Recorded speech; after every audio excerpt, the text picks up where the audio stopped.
Polling బూతులు హత్యాయత్నం చేసినాడంటే ఎవడన్నా బుద్ధునోడు ఎవడన్నా నమ్మదానికి ఉందయ్యా? ఎవడన్నా ఎమ్మెల్యే అనేవాడు అక్కడికి పోయినప్పుడు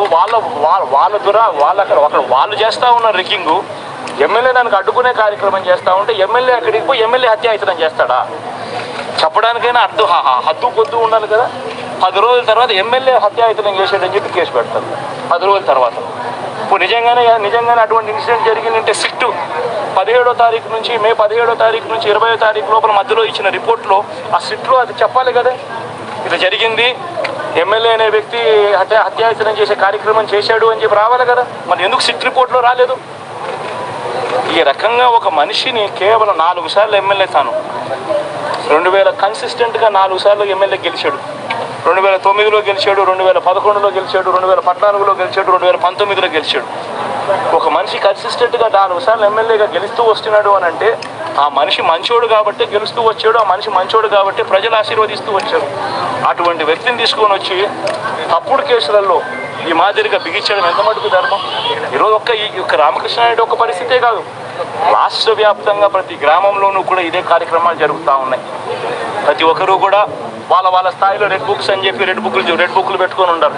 చంద్రబాబు నాయుడు స్థాయిలో చంద్రబాబు నాయుడు ఒక రెడ్ బుక్, లోకేష్ స్థాయిలో లోకేష్ ఒక రెడ్ బుక్, ఎమ్మెల్యే స్థాయిలో ఎమ్మెల్యే ఒక రెడ్ బుక్, మండల స్థాయిలో మండల నాయకుడు ఒక రెడ్ బుక్, గ్రామ స్థాయిలో గ్రామంలో ఇంకో రెడ్ బుక్, గ్రామ స్థాయిలో ఇంకో నాయకుడు, గ్రామ స్థాయిలో ఇంకో రెడ్ బుక్లలో పెట్టుకొని ఏం చేస్తూ ఉన్నారు? అతి దారుణంగా అన్యాయంగా ఆస్తులు ధ్వంసం చేస్తూ ఉన్నారు. రాష్ట్రం మొత్తం దాన్ని చూస్తూ ఉంది, కానీ ఎవడు మాట్లాడటం లేదు. దొంగ కేసులు పెడతా ఉన్నారు, పోలీసులు ప్రేక్షక ప్రాంతం పోషిస్తూ ఉన్నారు. దొంగ కేసులు పెడతా ఉన్నారు, వాళ్ళే కొడతారు, మన ఇటువైపున కేసులు పెడతా ఉన్నారు. రాష్ట్రం మొత్తం ఇది చూస్తూ ఉంది.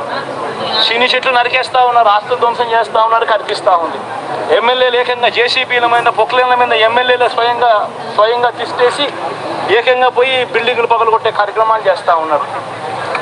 ఇంతటి దారుణంగా నిజంగా చేస్తూ ఉన్నారు అని అంటే ఎల్లకాలం ప్రభుత్వం మీది కాదు, ఎల్లకాలం రోజులు మీయే ఉండవు చంద్రబాబు, అది గుర్తుపెట్టుకో.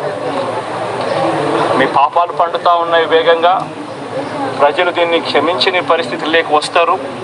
ఖచ్చితంగా మీకు బుద్ధి చెప్పే పరిస్థితులు రోజులు కూడా ఉంటాయి.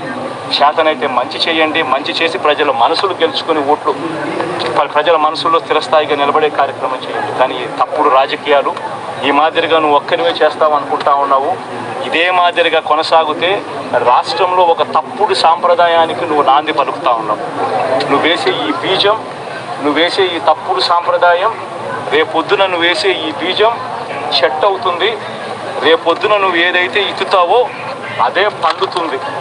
రేపొద్దున మళ్ళీ మీ గ్రామాలలో మీ కార్యకర్తలకు ఇదే పరిస్థితినే ఇదే మాదిరిగానే మళ్ళీ జరిగే కార్యక్రమాలు కూడా జరుగుతాయి. అటువంటి తప్పుడు సాంప్రదాయాలు దయచేసి ఇప్పటికన్నా ఆపండి. నాయకులుగా ఉన్న మనలాంటి వాళ్ళం ఇలాంటివి ప్రోత్సహించకూడదు. ఇలాంటివి ఎవరు తప్పు చేసినా తప్పు అని చెప్పే కార్యక్రమం నాయకులుగా మనం చెయ్యాలి. కానీ దగ్గరుండి ఈ మాదిరిగా ప్రోత్సహించడం అతి దుర్మార్గమైన కార్యక్రమం. దయచేసి దీనికి ఫుల్ స్టాప్ పెట్టే కార్యక్రమం ఖచ్చితంగా చెయ్యండి చంద్రబాబు అని చెప్పి సందర్భంగా మరొక్కసారి చంద్రబాబును ఈసారి హెచ్చరిస్తున్నామని కూడా చెప్తా ఉన్నాం.